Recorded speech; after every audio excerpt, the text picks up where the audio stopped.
Isang pinagpalang araw sa inyong lahat. Tayo po'y magninilay sa salita ng Diyos, ang pinagmumulan ng awa at tawa ng ating buhay, ang salitawa. Mga kapatid, napakaganda po ng larawan ng ating Ebanghelyo ngayon, kung saan po ang mga magulang ng mga bata ay inilalapit nila ang kanilang mga anak kay Jesus sa ating Panginoon. At bakit nila inilalapit? Kasi po nais nilang pabasbasan ang kanilang mga anak.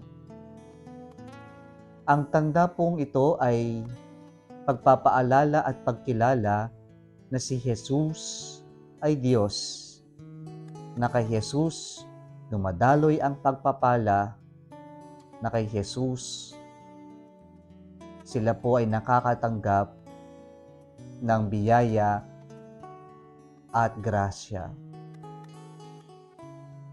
At sana po ito rin po yung maging hamon sa atin ngayon, na tayo, lalong-lalo na po ang mga magulang, ay maging instrumento na mailapit natin ang bawat isa sa Diyos.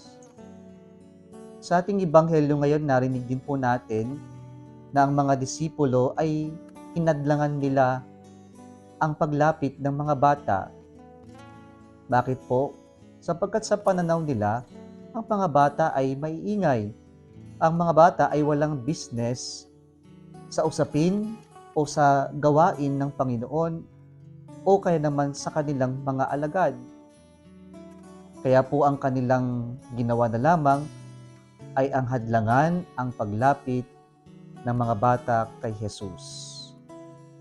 Kaya sa puntong ito, sila ay napagsabihan ng Panginoon. Sabi niya, "Do not prevent them. Let the children come to me, for the kingdom of God belongs to such as these."